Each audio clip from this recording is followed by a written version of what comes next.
వాస్తవమే కదా. బీఆర్ఎస్ ఎక్కడుందో ఇప్పుడు టార్చ్ లైట్ వేసి ఎత్తుకాల్చింది కదా. ఏడుంది బీఆర్ఎస్?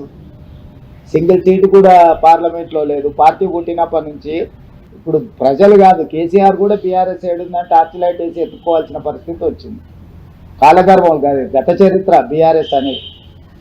బీఆర్ఎస్కు గత చరిత్ర ఉన్నది కానీ భవిష్యత్తు లేదు.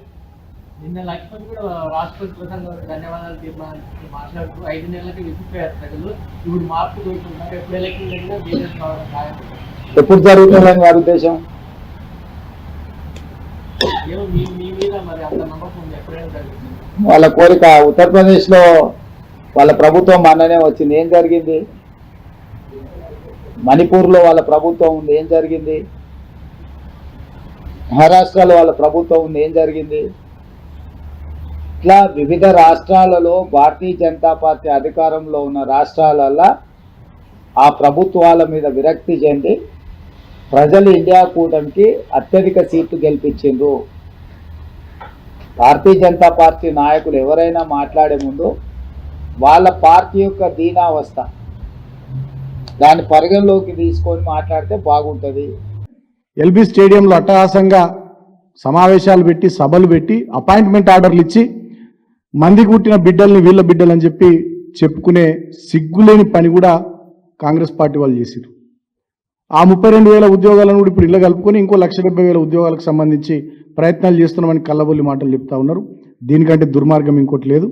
నిరుద్యోగులు అన్ని విషయాలు కూడా గమనిస్తూ ఉన్నారు. వాళ్ళు పెద్ద ఎత్తున ఆందోళన చేస్తూ ఉన్నారు. సమాజం మొత్తం, తెలంగాణ సమాజం, తెలంగాణ జాతి దీనంతా గమనిస్తూ ఉంది. ఇప్పటికైనా రాష్ట్ర ప్రభుత్వం దున్నపోతు నిద్రను వదిలిపెట్టి ఢిల్లీకి చక్కర్లు కొట్టుడు బంద్ పెట్టి, మీరు గతంలో ప్రతిపక్షంలో ఉన్నప్పుడు ఏదైతే హామీ ఇచ్చినారో, ఏమైతే మాటలు చెప్పినారో, ఏ విషయాలు చెప్పి నమ్మించి నిరుద్యోగులను మీరు ఆనాడు మీ వైపు తిప్పుకున్నారో, మీరు ఇచ్చిన మాటలు మీరు నిలబెట్టుకోండి అని చెప్పి ఆ నిరుద్యోగుల పక్షాన బీఆర్ఎస్ పార్టీగా మేము డిమాండ్ చేస్తూ ఉన్నాం.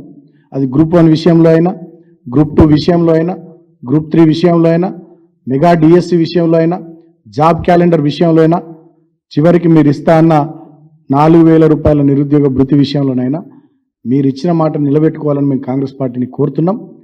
లేకపోయినట్టయితే ఖచ్చితంగా ఏ నిరుద్యోగులైతే మిమ్మల్ని అందలం ఎక్కిచ్చిర్రో, అధికారంలోకి తీసుకొచ్చిండ్రో, డెఫినెట్గా కాంగ్రెస్ పార్టీని నిట్ట నిలువున మళ్ళా కూల్చబోయేది, పడగొట్టబోయేది రాబోయే ఎన్నికల్లో ఈ నిరుద్యోగులు అనేటటువంటి విషయాన్ని కూడా ఈ సందర్భంగా నేను గుర్తు చేస్తూ ఉన్నా.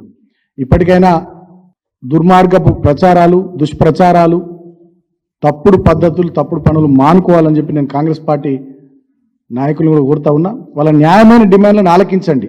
గతంలో అవి ఏం కొత్తవి కావు, గతంలో మీరు చెప్పినాయే. వాళ్ళ న్యాయమైన డిమాండ్లను ఆలకించండి, వినండి. వాళ్ళు కోరినట్టుగా, మీరు గతంలో చెప్పినట్టుగా వాటిని నెరవేర్చే ప్రయత్నం చేయాలని చెప్పి మేము కాంగ్రెస్ ప్రభుత్వాన్ని డిమాండ్ చేస్తూ ఉన్నాం.